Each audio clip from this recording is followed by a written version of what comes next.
Aquí y ahora. Análisis y discusión De la realidad. y la contemporaneidad. Aquí y ahora. Hola amigos de WAM Radio 94.1 FM. Estamos en una emisión más de su programa Aquí y Ahora. Mi nombre es Miguel Ángel Flores y hoy estoy en compañía de Omar Nieto. Omar Nieto es egresado de la Universidad Autónoma Metropolitana de la licenciatura en Comunicación Social. Es también egresado de la maestría En Letras de la UNAM. en Letras de la UNAM. Muchas gracias, Omar. Y bueno, hoy se dedica 100% a ser escritor. Así es. Ha publicado en este momento 2 libros, una novela que ha tenido muy buena recepción que se llama Las mujeres matan mejor, en Editorial Planeta. Y recientemente en la Feria Internacional del Libro del Palacio de Minería presentó Teoría General de lo Fantástico, del fantástico clásico al postmoderno. Entonces vamos a tener una charla aquí con Omar y lo primero que te quisiera preguntar, Omar, es háblanos un poquito de esta novela Las mujeres matan mejor, que presentaste a un concurso y de ahí la novela fue publicada. Platícanos estas. Pues muchas gracias por la invitación, Miguel Ángel. Muy contento de estar aquí en los micrófonos de mi alma mater, de mi casa de estudios, que es la UAM. Bueno, yo empecé a escribir incluso antes de entrar a la UAM, antes de estudiar comunicación. Yo ya escribía, ya había publicado, soy de Puebla, ya había publicado cuentos desde los 13 años. Mucho tiempo me dediqué al periodismo, cerca de unos 20 años, antes de publicar mi primera novela. Publiqué cuentos también en varias antologías, algunas de ellas se llamaban Cuentos del Sótano 1 y 2, de una editorial pequeña que se llama Endora, pero digamos que nunca dejé de escribir. Sin embargo, yo todos esos años traté de trabajar una postura literaria y resultó que mi primer novela pues resultó finalista del premio Planeta Sanborns, y eso fue el origen de esta novela. Al siguiente año, bueno, de ser publicada en el 2013, el periódico Reforma la consideró la mejor primera novela de ese año, de 2013, porque pues era mi primer novela, y ha tenido un montón de recepción de toda índole. La Universidad Autónoma de la Ciudad de México le dedicó todo un día completo de ponencias para analizar la obra, que aborda el tema del narcotráfico, la violencia, el papel de las mujeres en este mundo que nos ha tocado vivir violento. Y también fue analizada en la Universidad de Texas en El Paso y en la Universidad de California en Irvine, también con ponencias dedicándole análisis narrativo, literario, sociológico, económico, etcétera. Es decir, ha tenido, creo que bastante buena respuesta, sobre todo desde el lado punto literario, que es muy importante para un escritor, ¿no? Hay una vertiente que me gustaría abordar. Es decir, esta novela habla de las mujeres, del papel de las mujeres en el narcotráfico. Pero en el narcotráfico las mujeres tienen muchos roles.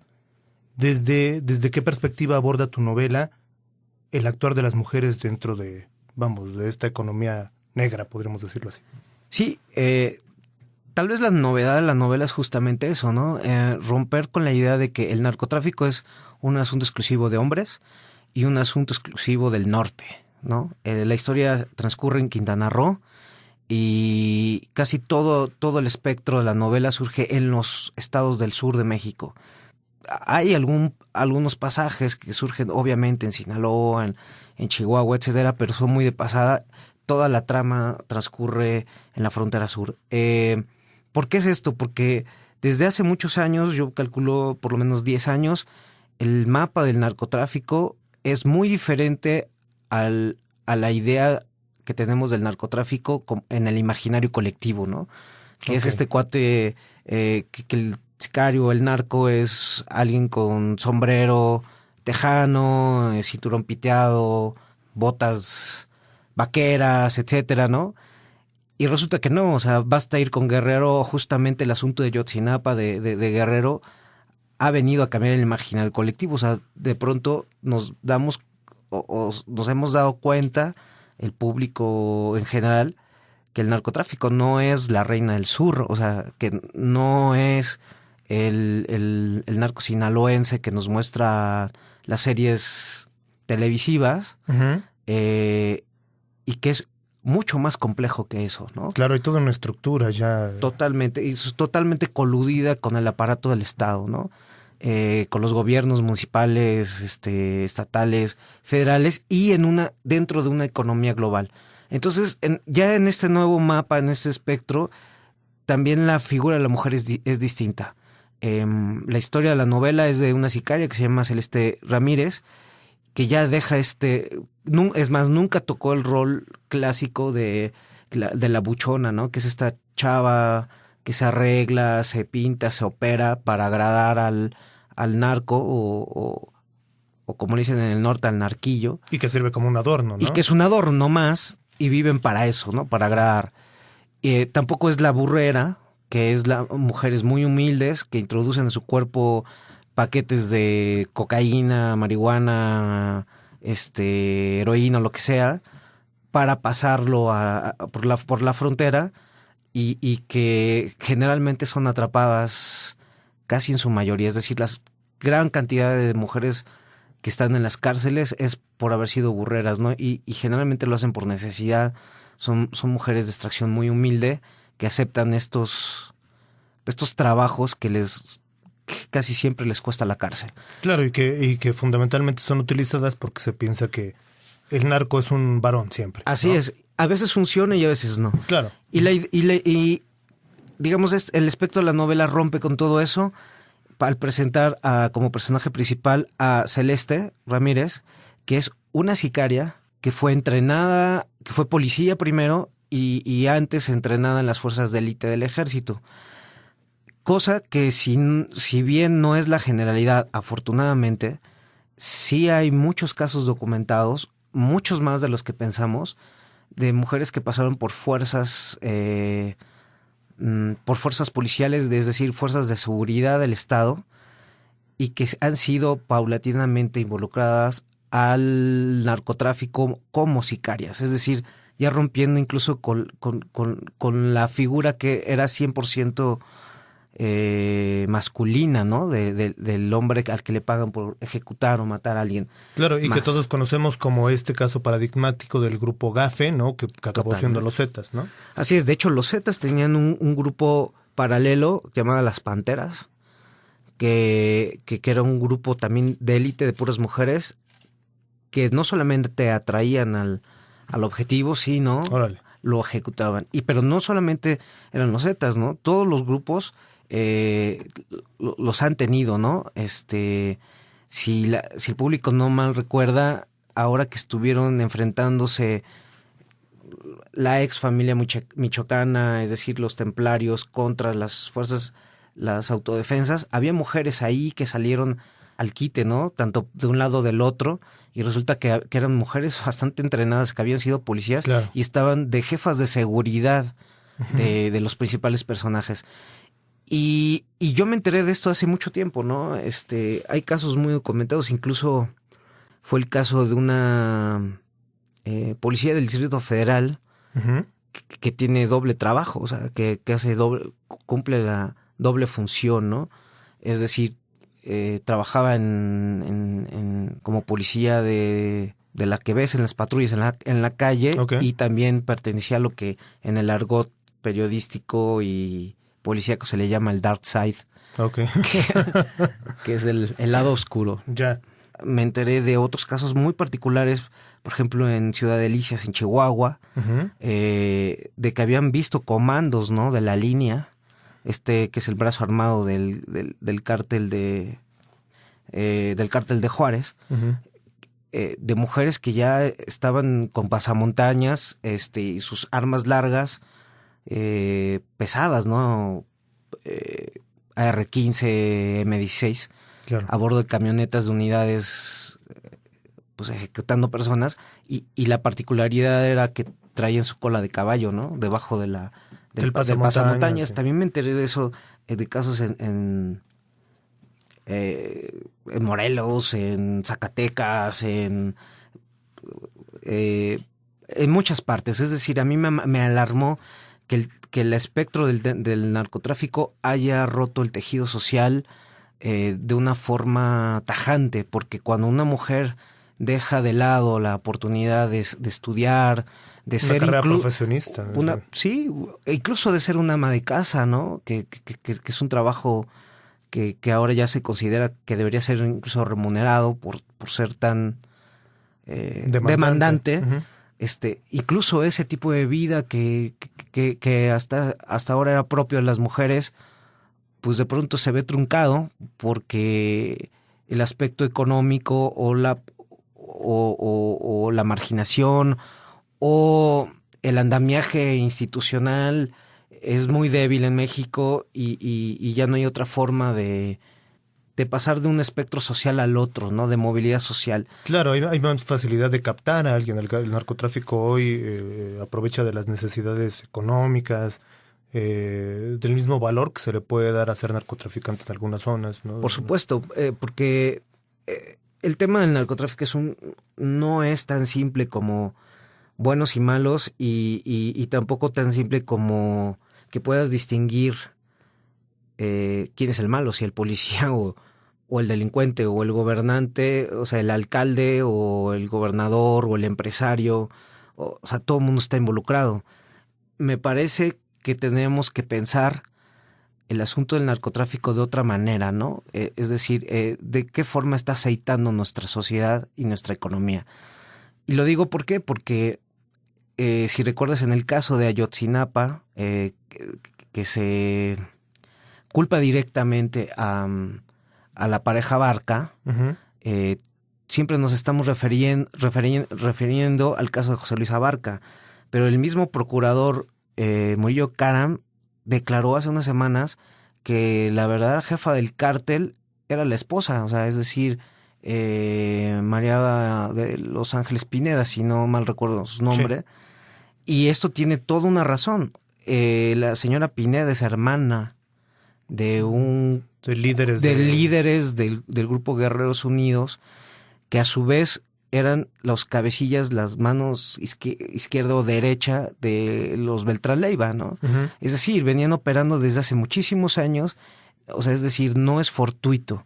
Lo que sí es importante es que quede claro que el narcotráfico rompe todos los esquemas sociales, es decir, no porque seas mujer, no porque seas hombre, no porque seas niño, no porque seas empresario o gobernante, etcétera, no estás mezclado de alguna manera en este engranaje que ha venido a sustituir la economía, la falta de gobernabilidad, la estructura social, económica y sobre todo los aparatos del Estado, ¿no? Es decir, en zonas amplias, no solo del norte, sino del sur de México, los que imponen los alcaldes, los que imponen los mandos policíacos, son los narcotraficantes, ¿no? Entonces, incluso el asunto del lavado de dinero, ¿no?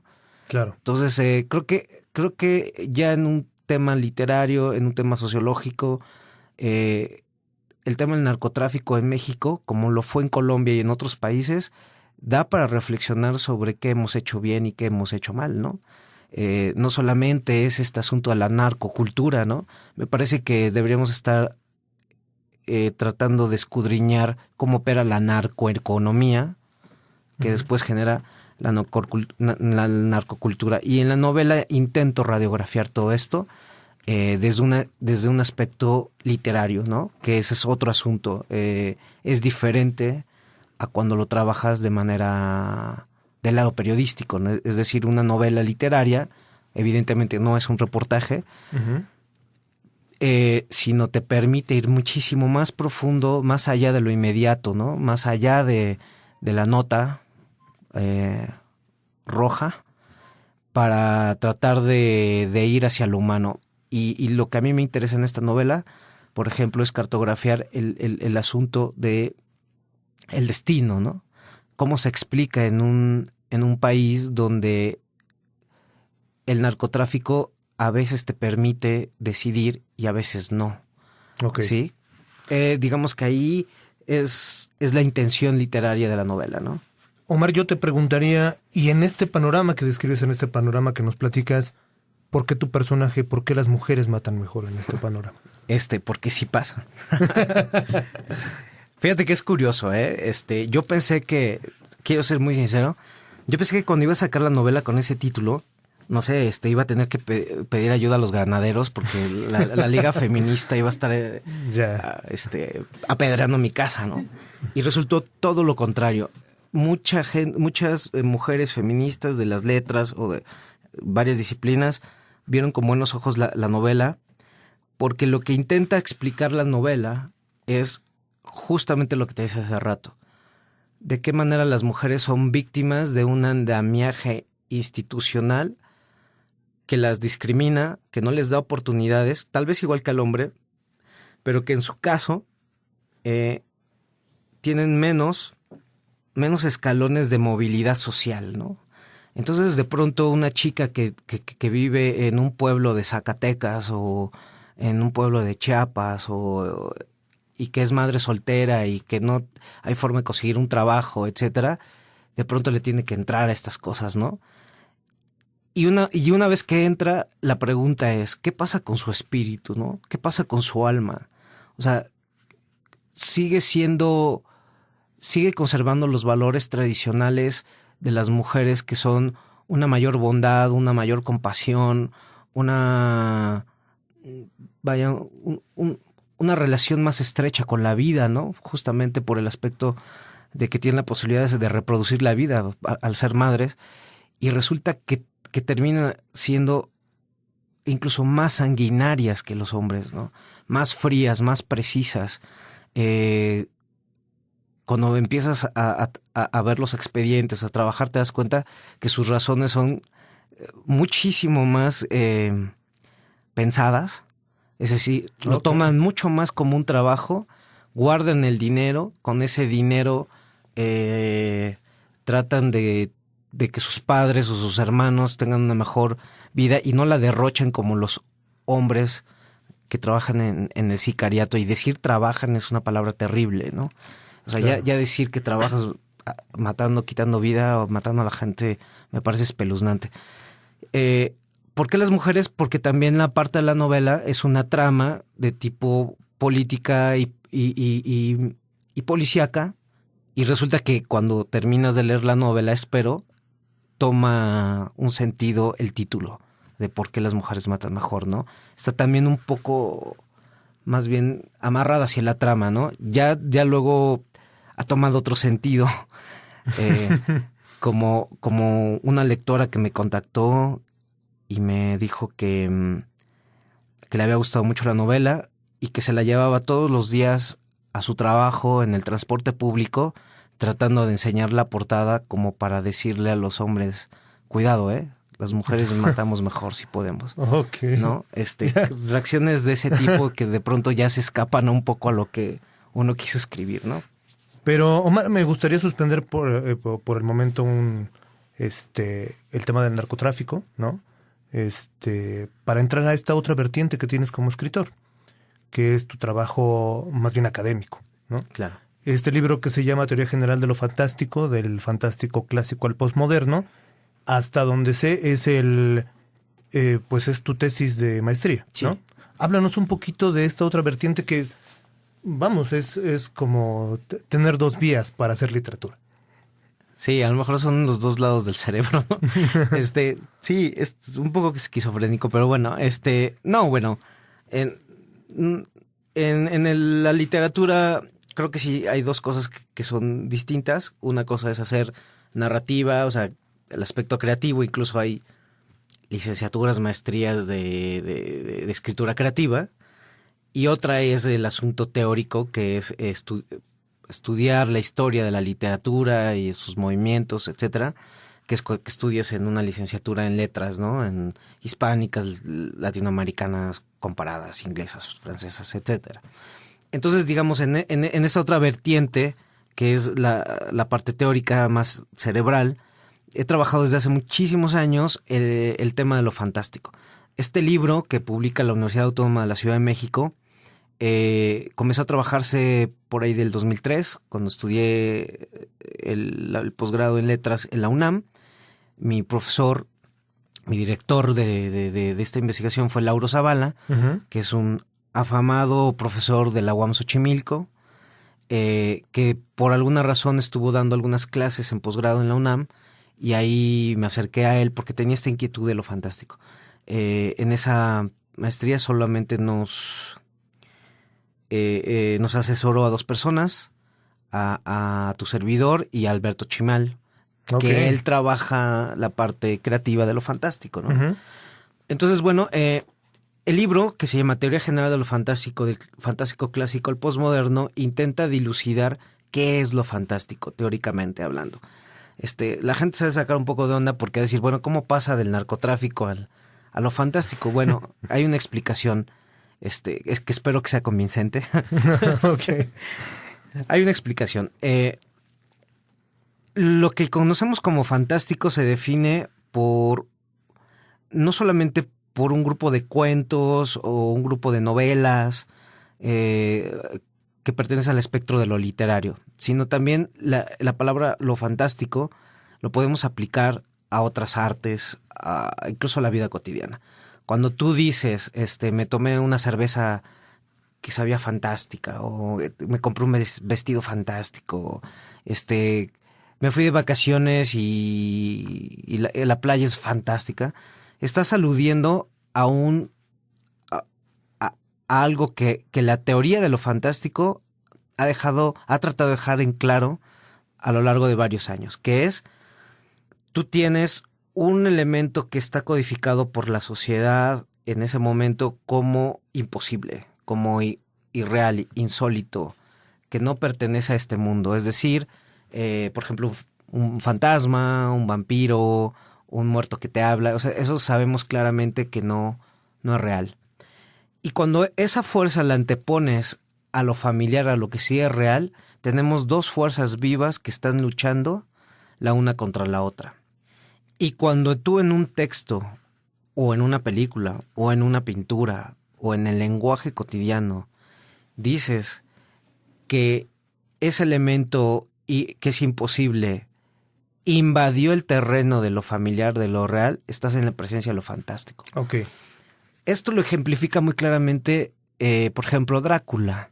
Si ustedes se acuerdan, Drácula, ya sea la novela o la película, es un ente sobrenatural que además no contradice todas las leyes naturales porque no puede morir, se alimenta de sangre, es voluptuoso. Bueno, en Nosferatu es más bien feo, pero luego le dieron esta figura cinematográfica de voluptuosa, el seductor, etcétera.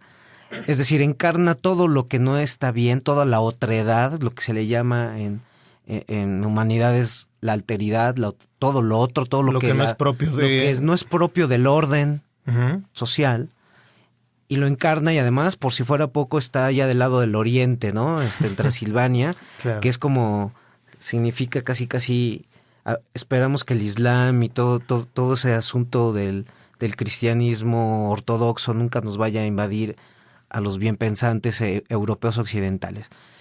Y de pronto el problema no es que allá esté el vampiro, el problema es que, si se acuerdan, amenaza con invadir Londres, ¿no? Claro. Es más, se sube un barco y llega y ahí es cuando ya es insoportable.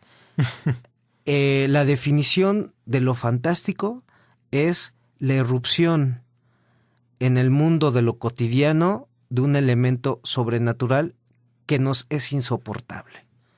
Entonces, yo lo que planteo es que lo fantástico no es un simple género, sino es un sistema textual, ¿no?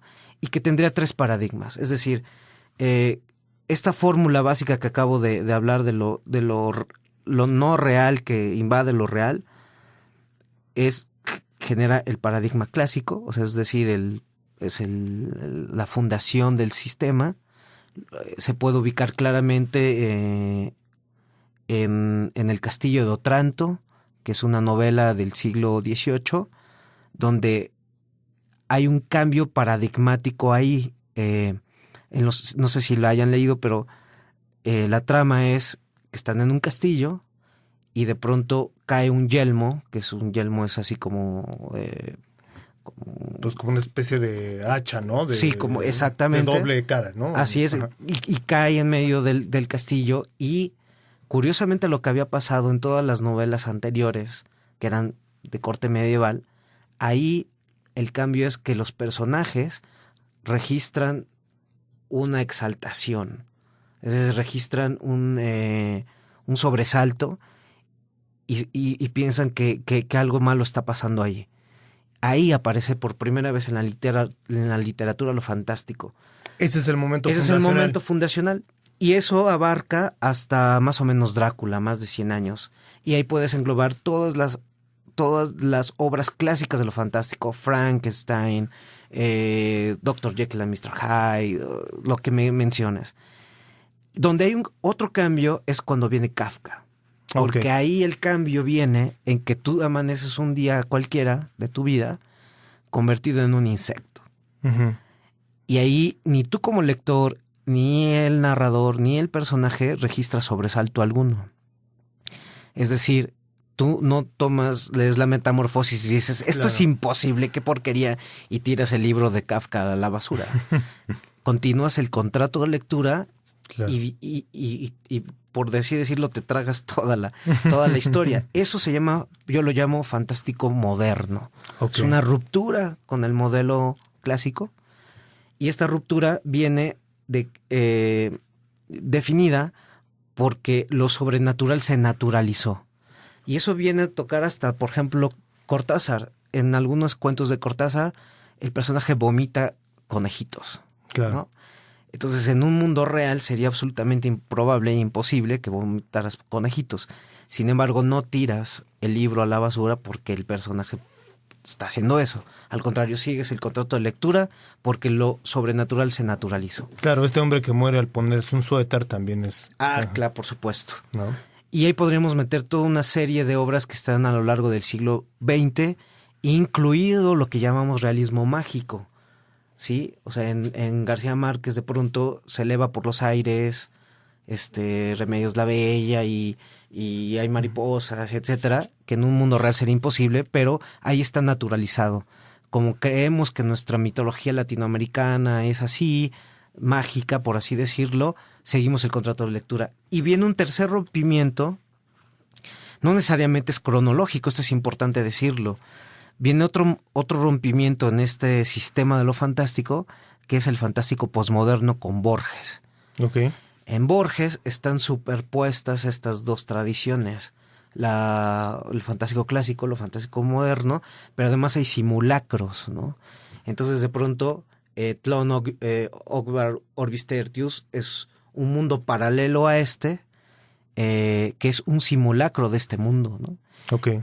Hay una biblioteca que es infinita, uh-huh. Hay un inmortal que no muere, pero se filosofa ahí, etcétera. Hay una serie de, los teóricos lo llaman puestas en escena de ideas filosóficas que vienen a relativizar aún más el estado de lo real, ¿no? Okay. Borges nos ayuda a poner en entredicho lo que ya había estado pasando en lo fantástico durante muchos siglos, que es qué es lo real. Y yo siempre pongo un ejemplo cuando me preguntan sobre esto, por ejemplo a Matrix, la película Matrix, ¿no? Que nuestra uh-huh. generación era paradigmática, ¿no? Sí. Ahí sí te acuerdas, hay una escena donde, no me acuerdo si era Morfeo o quién, o Reeves le pide un mapa al que está en la Matrix, ¿no? Le dice, ¿me puedes mandar un mapa para uh-huh. navegar aquí? Sí. Y entonces le manda un mapa y en ese momento todos así de, wow, ¿cómo crees? O sea, ¿cómo le va a mandar un mapa o cualquier cosa se lo manda y lo recibe en el acto? Pues es que eso lo hacemos hoy en el 2015, uh-huh. abriendo el Google y poniéndole Google Maps. O sea, el taxista ahorita traía un GPS, ¿no? Claro. Entonces, ahí donde está lo fantástico. Es decir, ¿es real o es fantástico? Si nos acordamos de Orwell, de 1984, esta sociedad vigilada por el gran hermano, por las cámaras, pues sale aquí a la esquina y hay cámaras por obra del gobierno de la Ciudad de México, ¿no? En todas las esquinas. Sí, bueno, ahora vivimos el gran hermano, ¿no? Es la discusión que se dio sobre si las teles Samsung te espían o Totalmente. Entonces, todas estas obras que en algún momento fueron consideradas fantásticas ya nos alcanzaron en la realidad. Entonces, aquí la pregunta que plantea el libro es: ¿qué es lo real y qué es lo fantástico? ¿Hasta dónde están los límites? Y vuelvo a la pregunta inicial. ¿Por qué a mí me interesa soy tan extremista? Me interesa el polo de lo fantástico y el polo de lo real. A mí, para mí, el tema del narcotráfico, el extremo que nos ha llevado el narcotráfico sobre lo real, también está ensanchando completamente sobre qué somos, ¿no? Y lo fantástico también lo está haciendo todo el tiempo. Hacia dónde vamos como seres humanos, ¿no? Entonces son dos sistemas, lo real, el realismo, y lo fantástico, que todo el tiempo están poniendo en tela de juicio la condición humana, ¿no? Yo digo en el libro de Teoría General de lo Fantástico que lo fantástico es la quinta esencia de la literatura. Toda la literatura que llega a trascender está tocando este tema de qué es lo real y qué no es lo real, hasta dónde el ser humano amplía sus capacidades de percepción y también sus capacidades internas, ¿no? Creo que el libro abarca muchos siglos y aunque sí es un lenguaje teórico, me parece que sí lo puede leer cualquier persona porque constantemente estamos diciendo, hablando, teorizando sobre lo fantástico en lo cotidiano. Lo que les decía, ¿no? Cuando dices vas a la playa y dices esta playa es fantástica, pues ahora sabemos de qué estamos hablando, ¿no? Bueno, Omar, pues entonces, para seguir hablando de lo real y de lo fantástico y meternos un poquito más en esos temas, te invito a que vayamos ahorita a una pausa. Amigos de One Radio 94.1 FM, les invito a que sigan con nosotros y con la charla con Omar después de una pausa. Estás escuchando Aquí y Ahora. One Radio 94.1 FM. Contáctanos. Escríbenos en nuestras redes. Twitter, @Wam_FM. Facebook.com/Wam Radio. O al correo wamradio@correo.wam.mx. O comunícate al teléfono 5483 4094. Aquí y ahora. Continuamos. Amigos de One Radio 94.1 FM, estamos de vuelta en Aquí y Ahora con Omar Nieto.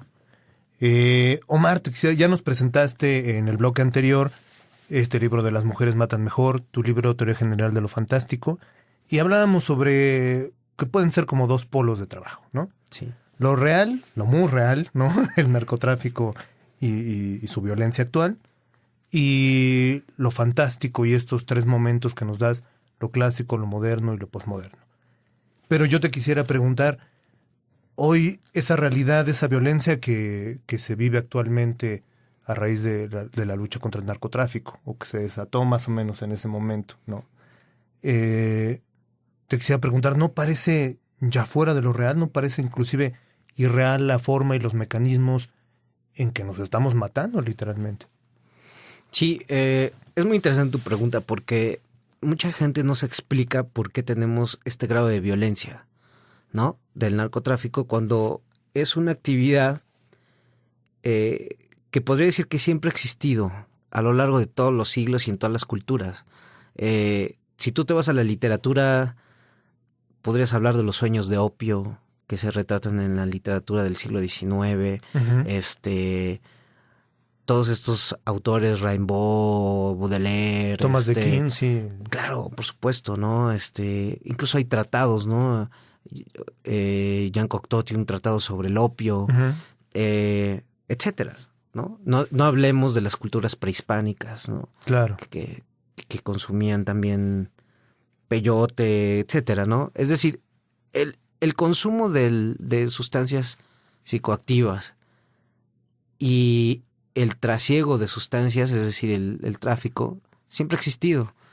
Lo que no existía, me parece, y no solamente lo digo yo, sino ya hay una gran cantidad, bueno, más bien voy a acotar, no una gran cantidad, algunos teóricos de muchas disciplinas se han sentado a tratar de dilucidar qué está pasando, es porque estamos viviendo la etapa del capitalismo tardío. O sea, a partir de los años 50, donde la estructura del capitalismo comienza a palidecer, es decir, los recursos naturales no son infinitos, tú puedes ser una gran potencia estilo Estados Unidos, pero necesitas de los recursos naturales de los demás países para seguir subsistiendo, etcétera. Todos esos postulados que todos mundo conocemos del capitalismo, Claro. Llegan a un grado mayor porque el consumo de países como de primer mundo, como Estados Unidos o países de Europa, es demasiado alto. Entonces, el ocio se vuelve una actividad de consumo. Es decir, tienes mucho tiempo libre, ganas mucho, ¿y qué haces? Pues compras drogas para matar ese tiempo. Eso es por un lado, ¿no? También el capitalismo trae un montón de contradicciones humanas consigo mismas, que conlleva a muchas sociedades, sobre todo las más industrializadas, a tener vacíos espirituales muy altos, para ser concretos. Entonces, resulta que México tiene de vecino a la mayor potencia mundial de los últimos 200 años del mundo, ¿no? Tal vez uno de los imperios más poderosos de la historia de la humanidad. Claro, y una especie como de gran hoyo de consumo, ¿no? Por supuesto. O sea, de gran devorador. Uh-huh. Entonces resulta que en los últimos 40 o 50 años el consumo de marihuana, de cocaína, de opio, últimamente de metanfetaminas, etcétera, ha sido brutal, ¿no? Entonces, tradicionalmente, los países sudamericanos producían las drogas, ¿no? No solamente Colombia, Perú, Venezuela, Bolivia, etcétera, producen hoja de coca. Pero lo que dejaron de hacer los países sudamericanos es transportar la cocaína ellos mismos hasta Miami, hasta Estados Unidos, y empezaron a hacerlo en los años 90 en la frontera sur de México. Es decir, ya no pagar ese doble costo de producción, que es producir la droga en Sudamérica, pasarla por Centroamérica, cruzar el arancel mexicano y todavía encima introducirlo en Estados Unidos. Entonces le dejaron ese trabajo a los mexicanos. Entonces los mexicanos no producen cocaína porque en México no hay las condiciones climáticas para producir cocaína, pero sí la puedes transportar. Claro, entonces, y como todo buen intermediario, aquí es donde acabó la mayor parte del dinero. Sí, además también por aquí regresa el dinero, ¿no? Claro. Bueno, el asunto está en que hay está cartografiado muy, muy bien de que muchos cárteles, por ejemplo, en los años 90 soltaban desde avionetas las toneladas de cocaína, o sea, en el área de Cancún, ¿no? O sea, por ejemplo, en toda el área del Caribe, ¿no? Claro. Y ahí llegaban y de ahí se recibían y se siguen recibiendo para cruzarse a Estados Unidos. Del lado del Pacífico llegan por Chiapas, etcétera, ¿no? En Guerrero también sucede lo mismo, etcétera. Lo que sucedió de pronto es que el capitalismo, por el otro lado, voy a tratar de ser gráfico, es que lo que pasa es que cuando esos dólares que regresan del narcotráfico regresan a México y a los países de América Latina, empiezan a inyectar dinero en las zonas más marginadas de nuestro país, a los cuales el gobierno mexicano nunca llegó. No llegó ni el gobierno mexicano con su aparato gubernamental, institucionalizado. O sea, la CONASUPO nunca llegó, Progresa nunca llegó, la Luz nunca llegó, la SEP nunca hizo escuelas, la Secretaría de Salud jamás hizo hospitales, nunca llegó. Claro, en esta tradición de que los narcotraficantes construyen carreteras, Totalmente. ponen un templo, sí, Exacto. dotan de infraestructura. Exactamente. Y no solamente ellos, porque no solamente el gobierno no hizo nada, que esa es la otra parte donde yo pongo en entredicho siempre en la sociedad mexicana en su totalidad. Tampoco los empresarios metieron un peso, Claro. ¿no? Ni en las instituciones caritativas, ni en las ONGs, ni nadie metió un peso a las zonas marginadas de Chiapas, de Guerrero, de Sinaloa, de Durango, de Tamaulipas, de Veracruz, de ningún estado de la República. Entonces, de pronto, fueron los narcotraficantes, que además casi todas las historias de los grandes narcos y de los pequeños narcos son de marginación, de que vieron morir a su hermano, a su hermana, a su padre de hambre, o el hijo del Mayo Zambada murió porque de una pulmonía, porque no había un solo hospital, etcétera. Entonces, cuando regresan esos capitales, ese dinero, lo primero que hacen es hacer lo que el gobierno y la sociedad civil no hizo. Claro. Eso es algo que tenemos que ver como sociedad, ¿no? Y a lo largo de 30, 40 años crearon una base social muy fuerte, muy poderosa.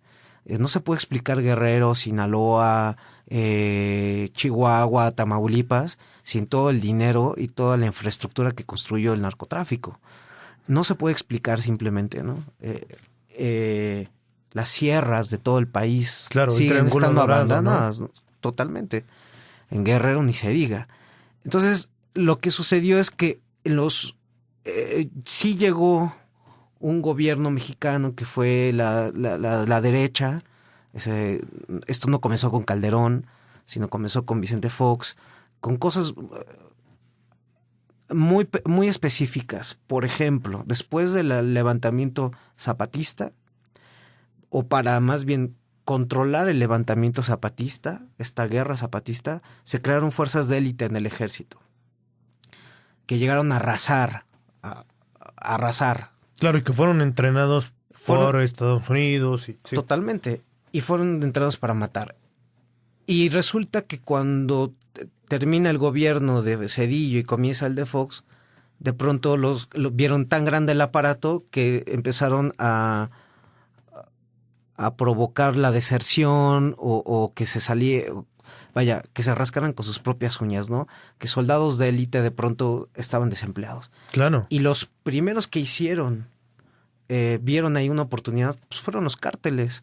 Y siguen cooptando a soldados, a policías, que además ganan una miseria, y que aquí les dan 2 o 3 veces más dinero, etcétera. Entonces, todo esto de lo que estamos hablando es que nosotros creamos este pandemonium. Y se venía cocinando desde hace muchísimos años. Lo que sucede ahora es que de pronto cambió la postura del Estado. Claro. Es decir, intentó combatir. Yo siempre pongo un ejemplo.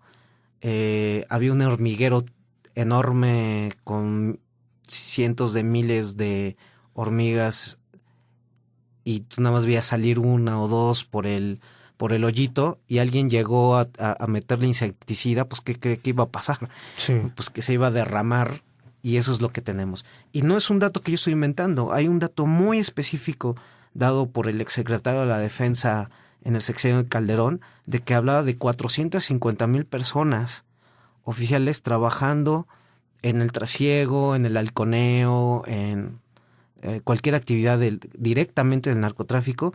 Y también, si no me recuerdo, el Departamento de Estado de Estados Unidos en esas mismas fechas, en 2008, dio una cifra semejante de 500,000 personas en México. Si esto lo multiplicamos, es decir, si un joven trabaja para los narcos y él lleva el sustento económico a su familia, estamos hablando de 450,000 familias mexicanas que viven directa o indirectamente de la economía del narcotráfico. Me parece que es un dato que nos da la radiografía de qué es lo frente a lo que estamos, de las dimensiones. Por supuesto que si ahora quieres sacar al ejército a las calles para combatir toda esa cantidad de personas que están involucradas, o las policías, o una policía municipal que apenas si tiene una pistola calibre 38 de 6 balitas y son 6 señores gorditos que están ahí, que contra un cártel, pues no va a funcionar. A mí me parece que la única solución de ese problema es un cambio radical en el sistema económico y reconstruir el tejido educacional, de ofertas culturales, pero sobre todo que cambiemos esta economía como de castas que tenemos, ¿no?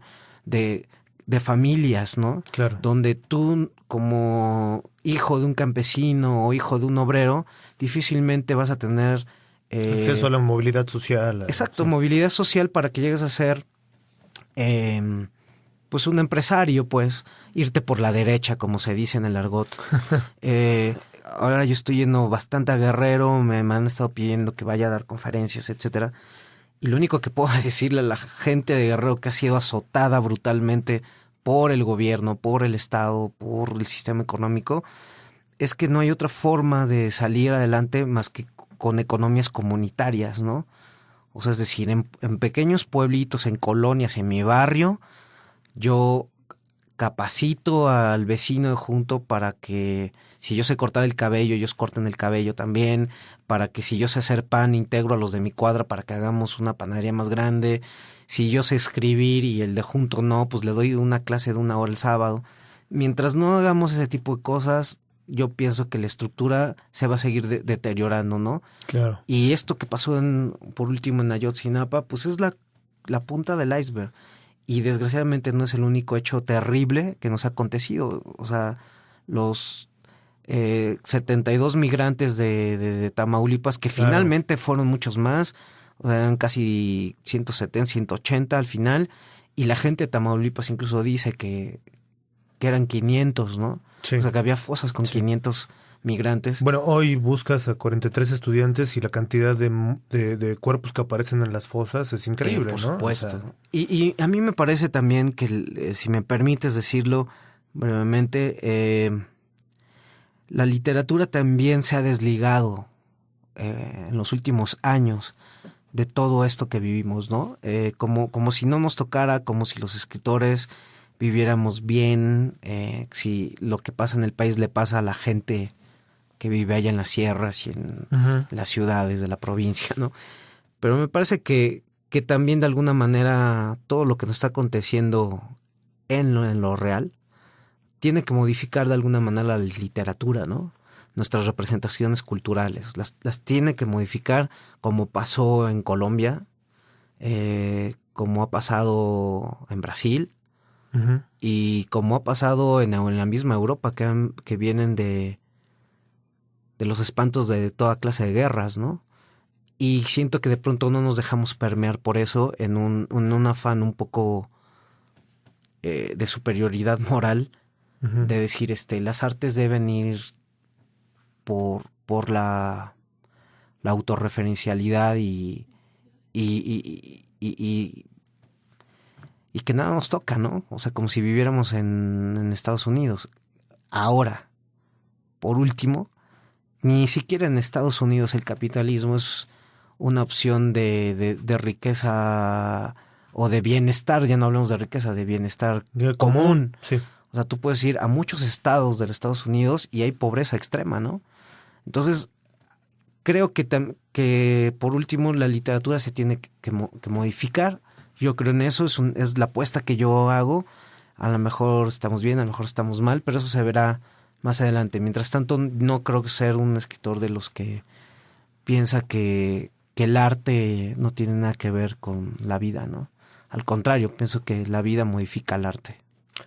Y hoy en este tenor tienes unos proyectos precisamente sobre literatura y narcotráfico. Cuéntanos un poco de este proyecto que has echado a andar. Pues mira, junto a un periodista poeta, Javier Moro, hemos tratado de cartografiar los libros sobre narcotráfico en México, porque hay este estigma de que estamos rodeados de literatura del narco. Pues es erróneo. Hasta ahorita hemos reseñado 80 libros sobre narcotráfico. Vamos a llegar a la cifra de 100 o posiblemente 120, y de los 120 te podría decir que las novelas sobre narcotráfico no llegan ni a 40. Y eso tomando en cuenta autores que tienen 2 o 3, 4 novelas sobre el narcotráfico. En realidad, Okay. no es tampoco no es una moda, porque te decía hace rato fuera del aire que en un artículo que acabo de publicar en el suplemento Laberinto del periódico Milenio, el suplemento cultural, propuse cartografiar la primera novela del narcotráfico, que respondería a Diario de un narcotraficante de Ana Cabeva, no se sabe si es Ángelo o Antonio, un periodista sinaloense de los años 50, que publica esta novela en 1962. Es decir, llevaríamos 50 años hablando de narcotráfico. Y hay novelas de 1984, novelas del 90, novelas del 70, etcétera. Y también la música lo ha cartografiado muy bien. Claro. Lo que ahora se llama narcocorrido, que bueno, sí, en efecto ahora hace demasiada apología de la violencia, pero siempre la ha habido, ¿no? El primer narcocorrido, por así decirlo, o corrido con tema de narcotráfico, se grabó hacia 1931, si no mal recuerdo, en Texas, pero por mexicanos, ¿no? O sea, un estudio tejano, pero por mexicanos, y habla sobre la figura del Pablote. El Pablote, un narcotraficante de Ciudad Juárez, que al morir deja todo el cártel, pues, de aquella época en manos de una mujer. Oh. Sí, de Nacha Jasso, que sería en realidad nuestro primer capo de la historia, sería una mujer. Okay. De la historia del narcotráfico mexicano. Y ha habido otras, por lo menos otras dos que dirigen cárteles completos, ¿no? Okay. Otra en los años 50 y últimamente Lama Baker en el cártel de Nesa, de los años 90, 2000, que pues, se supone que ya desapareció. Y bueno, pues todavía no llegamos a lo que les mencionaba hace rato, ¿no? De la señora Pineda en Guerrero, si es que es cierto lo que dice el procurador que estaba al frente de la estructura de Guerreros Unidos. Entonces, para volver al principio de la plática, a lo mejor sí las mujeres matan mejor y todavía no nos damos cuenta, ¿no? Y administran mejor, ¿no? Sí. por lo que parece. Así es. Yo te quisiera preguntar, en este estudio de literatura de narcotráfico, ¿cuáles son las características? ¿Cómo se ha ido modificando a lo largo del tiempo? Hablamos de una novela de 1950, ¿no? 62, sí. Perdón, 60. Y porque, por ejemplo, el narcocorrido se ha vuelto más explícito, por así decirlo, ¿no? Ah, claro. Pero ¿qué cambios ha habido en la novela? Sí, qué bueno que me haces esa pregunta porque se estaba quedando en el tintero. Hasta ahorita de los 100 libros sobre el narcotráfico que he leído, en mexicano, pues, no conozco uno solo que haga apología del narcotráfico. O sea, me refiero a periodismo y literatura, ¿no? Okay. Quisiera sacar en estos 100 que te estoy diciendo a La Reina del Sur. Me parece que ahí es donde nos equivocamos. Pensamos que eso es la literatura del narcotráfico. Y me parece que no. O sea, por supuesto que no. El periodismo narrativo en nuestro país, Diego Osorno, Alejandro Almazán, Anabel Hernández, Ana Lilia Pérez, José Reveles, Ricardo Ravelo, David Aponte, etcétera, han hecho un trabajo extraordinario para dejarnos un legado de explicarnos justamente cómo llegamos a esta violencia, ¿no? O sea, cartografiar los distintos cárteles, ¿no? Hablamos de Jesús Blancornelas, ¿no? Claro. Que ya hace casi 20 años publicó el cártel para radiografiar la existencia del cártel de los Arellano Félix en Tijuana. Sí. Entonces estamos hablando de gente que lleva muchísimos años. No hablemos de Luis Astorga, que es claro. O sea, tal vez una de las mayores referencias en cuanto a la reflexión sobre la historia del narcotráfico en México. Entonces, y en la literatura lo mismo. En la literatura se está tratando de plantear todo el tiempo las preguntas sobre la vida y la muerte, que sí pone como relevancia la novela sobre el narcotráfico. O sea, ¿cuál es el tema principal de cualquier novela sobre el narcotráfico? El valor de la vida y la muerte, el valor de la traición y la amistad, de lo legal y lo ilegal, del destino, de si estamos predestinados a ser delincuentes o no, si se escoge el camino o no, y sobre todo del bien y del mal. Entonces, la literatura sobre el narcotráfico realmente es rica, ¿no? O sea, realmente está poniendo los temas más importantes del humanismo en novela. Y te menciono un ejemplo que no es mexicano, pero cuando lees a Fernando Vallejo, el autor colombiano, Uh-huh. La Virgen de los Sicarios, Sí, sí, sí. lo que está ahí es justamente el bien y el mal, ¿no? Y cuando terminas de leer esa novela, no podrías ver el narcotráfico de la misma manera, ¿no? Pienso que alguien que lee una novela sobre el narcotráfico difícilmente podría ver al narcotráfico como una opción, ¿no? Porque siempre está o la cárcel o la muerte al final. Ineludiblemente solo tiene un camino el narcotráfico. Repito, la cárcel o la muerte, ¿no? Que otras artes lo hayan puesto como un producto comercial, me parece que eso ya, pues ya todo lo vemos, ¿no? Pero lo vemos en la tele y que no de la televisión son productos desechables, me parece que la gran mayoría, ¿no?